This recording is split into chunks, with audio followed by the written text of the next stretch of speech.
What's up, guys? This is Frozen 2 Fanboy 2004 here, and welcome back to another movie review on my channel. Now, just guys, let's know, please excuse the background noise because I'm actually out right now, so please forgive me. So yeah.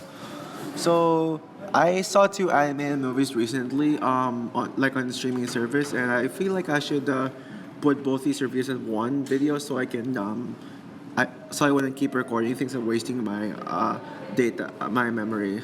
So yeah, I'm gonna make this reviews very short because I don't really have a lot to say about this. But yeah, so yeah, now the first movie I'll be reviewing is The Sea Beast. So first of all, welcome to my very first why you should watch video where I give recommendations to underappreciated movies that deserve more recognition and actually explain why you should watch it. So yeah, The Sea Beast is a new Netflix animated film. Honestly, nowadays Netflix is my third favorite animated studio of all time behind Disney and Pixar. Like Netflix animation, they just keep surprising. They just keep giving surprises. Like they sell their movies badly, but then they just end up being surprisingly great. I mean, for example, Mitchell's versus the Machines last year, which is probably my pick for the most surprising movie of 2021. And also. I'm actually hyped for the upcoming Nimona. One reason being Netflix and looks mature and it's one of my most anticipated movies next year. But yeah, now let's take a look at the Sea Beast. So the Sea Beast tells the story of basically a monster hunter who is of course on a hunt for monsters, but then his mission gets interrupted by this girl who wants to be part of the crew, but then she screws up the mission to hunt the monster, and she gets the main character trapped in an island. So like, and then they during that adventure they find out that this red monster actually isn't bad and is actually very friendly. So going on an adventure, they find out truth about the monster hunting and all that stuff. So yeah, like what I said earlier, Netflix promotes their movies really bad, and yeah, and the Sea Beast is no exception.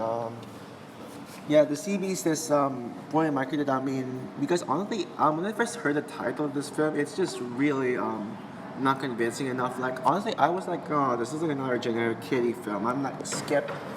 Yeah, I wanted to skip this movie, but then like what convinced me to watch it is like I looked at the Rotten Tomatoes score for it. I saw it, and then it got like a 94%. I was like, ooh, looks cool, but I hope it's not overrated. So I decided to go check it out because I was curious. So yeah. Just like one thing you should know about this film, this is a Disney director doing this. Director Chris Williams. I think he did Big Hero 6, which is my favorite anime of 2014. And so yeah, a Disney director directing Disney film seems very intriguing. So yeah, after seeing the Sea Beast for yourself, I gotta say this movie was awesome. It was great. Yes, I mean, the plot is actually very similar to How to Train Dragon, Moana, Pirates of the Caribbean, the Sinbad Legend of the Sea. I mean, it shares a lot of similarities to other adventure movies like this. Mostly creature movies and movies about the sea and stuff.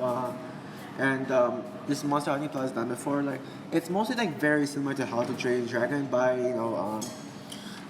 it starts off with men hunting creatures, but then the main character finds out that the monster shouldn't be fought and should be respected. The only difference is that How to Train Dragon didn't really have a human villain to just write lies about the dragons and stuff. I mean, but this one it did have an antagonist, actually two main antagonists, but I won't say who they are because it's a twist villain. But actually, it's kind of obvious at the start.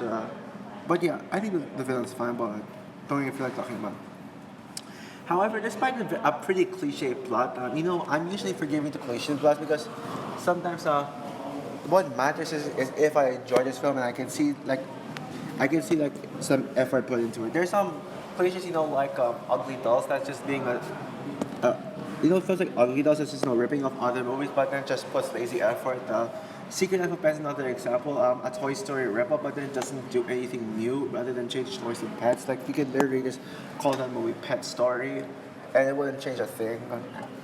But what if you're going for a cliche plot? What you should do to make it well executed is take risks, and it's exactly what this movie did. It took risks. How did it take risks? Well, it's actually a very mature movie. It's not very funny, but it's a good thing because I like an anime film that's very serious in tone and actually very dark. Yeah, this is a pretty dark movie. Oh yeah, I forgot to mention another movie. This is similar to. Wait, did I say Moana? I forgot. I don't care. But yeah, it actually tackles themes of imperialism. Talking about lies about the beast. How the beast isn't real, isn't it bad guy? We shouldn't fight them, and the villain's goal is to like make people hate the beast and believes that the beast is evil.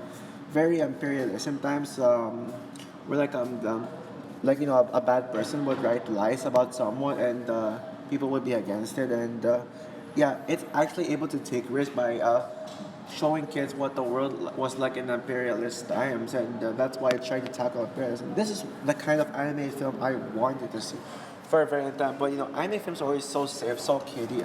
We need more anime movies like this. So yeah, that actually takes risks, that actually challenges the audiences. Even the kids would be challenged by this. I mean, of course, the kids will still enjoy it, but they'll find some intelligence in this film as well.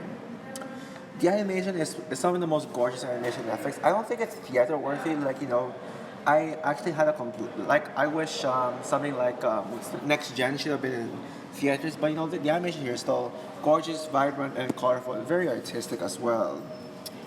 The characters are absolutely love the characters. Jacob and Macy have such a great chemistry. But of course they started out bickering, but then they just became friends later on as the adventure goes on. It's simple, but actually, I think their chemistry absolutely works by execution. Love the voice acting as well. Macy is pretty much the standout for me because she's actually the main hero of the story. You think it's Jacob, but actually Macy's the main hero because she's the reason why the Beast is not that bad and people believe it. Without her, people would have still been hunting the Beast, and I don't think anyone would have. Jacob would even find out about that. So yeah, are there any flaws with the film? Unfortunately, yes, there are flaws. Sadly, the cliche plot may be kind of one of them, but I think the cliche plot is well executed in my opinion. The main flaw with the film is the runtime. I like a good old 1 hour 50, nearly anime film that's nearly 2 hours. Like Incredibles 2 and Spider-Man the Spider-Verse. I love the long movies, so the longer the better. So that's why I love Incredibles 2 and Spider-Verse because they actually take more time to develop the story and make it a lot more mature and challenging.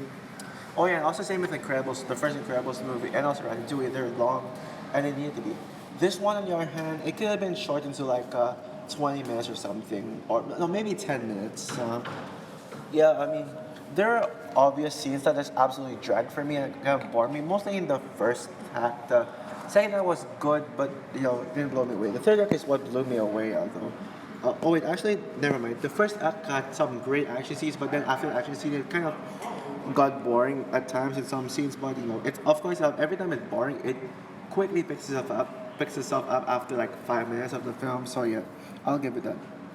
So overall, the Sea Beast it feels like an absolute antidote to terrible anime films nowadays. And actually, it's a film that deserves more recognition. It deserves your watch. It is an absolute must watch, especially for those who want to see mature anime films. This is the right movie for you. So yeah. So yeah, I'm gonna give the Sea Beast a 9 out of 10. So yeah, now that's how why we should watch this first. But the only reason I titled it that is because is to convince you to watch it, to really watch it. I really want to convince you, but it still ends up being a regular movie review. But now let's get on with the other anime film I'm going to be reviewing, the Bob's Burgers movie. I think most of the comments are going to be talking about this film more than Sea Beast, but I hope you guys watch the Sea Beast too. But Bob's Burgers the movie. The plot for Bob's Burgers the movie, we have this sinkhole in the Bob's Burgers restaurant. That's kind of affecting the family business. But then so Bob and Linda go on an adventure to save their restaurant and make more money. But I think the main plot is mainly about the kids going on a mystery to solve a murder that they witnessed. So yeah, as for my thoughts on Bob Burgers the movie, I'm not really. I'm gonna say I'm a fanboy of the show, unlike someone like Lambo Rocks and LME. I'm not a Bob's Burgers fanboy, but I think it absolutely works for me. I just really enjoy it on its own. I don't really, yeah, fanboy, but it's good. But yeah, it's good, just good. But I didn't watch every single episode. But I just watch it, have a good time, but it doesn't really blow me away or something. Unlike something like South Park, which South Park is my favorite animated show of all time, if you didn't know. So yeah, what did I think about Boss Burgers the movie? Honestly, as someone who's not a fanboy of the show, I think this movie was great. One of the better movies based on TV shows out there. So yeah, and honestly, I'm gonna say right now, I think it is even better than the show. Yep, you heard me right. I think this is better than the actual show itself. So why is the show so great? Well, let me tell you why. Well, I have other things to do, so I'm gonna make this as quick as possible. So yeah, the characters are really great for the most part, but I think the three kids are easily the standouts. Since the kids are probably the main characters of the film. The villain is great as well. I love like it's actually a twist. I love the twist villain. It feels like the good old revival age twist villains, which honestly, I'm a defender of most of the Disney revival twist villains like Callahan and Bellwether, especially Bellwether. I think this twist villain is really good, but even if and I actually didn't see it coming yet. That's one thing that surprised me because I thought it was just going to be a simple episode like a similar to a TV show, but actually they tried to do something different. They tried to push us to the comfort zone, and this would have made the best Bob's Burgers episode ever. Even if it actually does feel like a movie. Yeah, and like what I said with the story, it's really good. I love the murder mystery aspect of it more than the saving the restaurant. The saving the restaurant can be like feel like a Bob's Burgers TV show episode, but it's still like really good on its own. But I think the murder mystery is what stood out for me because honestly, the mystery part is just so much fun. I love murder mysteries because they're actually very fun and they're very challenging. So yeah. And man, this actually might be one of the funniest movies of the year. Not really the funny. Is it the funniest movie year? I think that goes to The Unbearable Weight of Massive Talent, but Bob's Burgers the movie is definitely one of them. Yeah, it is very funny, and it has such adult humor too. Like that's probably why the movie is rated PG-13. It actually nails it. But do I have any flaws with Bob's Burgers the movie?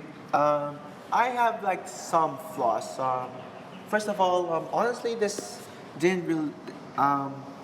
It kind of decide if it wants to be a musical or not. But like because first of all, you have this Sunny Side Up song, which actually is a great opener. But then like you probably some movies do that, like Sausage Party, where like they have an opening song, but then the movie is actually not musical.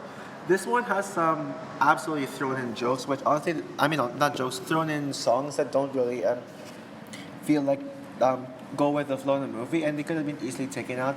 Sunny Side Up is good, and I think it deserves to be kept in the film. But then other songs are just so random and so being meaningless. Oh god, the villain song is really annoying. Yeah, that's probably the only thing I don't like about the villain. His singing is just annoying. Like, I don't want to sing. Sorry.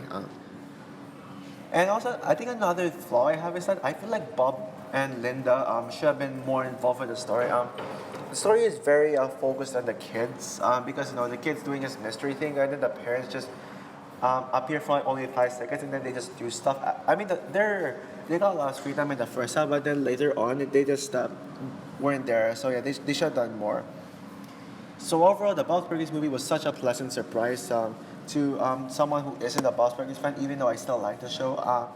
It's a lot of fun, and the murder mystery aspect would have absolutely saved it from being like a rather solid movie. It is absolutely great. It is enjoyable. Oh, and also I forgot to mention one thing. I think my favorite character in the film is definitely Louise. She's always been my favorite Bob's Burgers character. Yeah. But yeah, with that said, I'm gonna give the Bob's Burgers movie a 9 out of 10. So that's it for my double review of the CBs and the Bob's Burgers movie. If I were to say which one of the two is better, I would say the CBs because the CBs is a lot more mature and I kind of enjoy it more. But maybe Bob's Burgers movie is slightly on par. So yeah, man, that review actually went up longer than I expected. Yeah, I'm surprised. Yeah, as I'm recording this is like 15 minutes, but it's fine I guess. So yeah, what's your opinion of the CBs and the Bob's Burgers movie?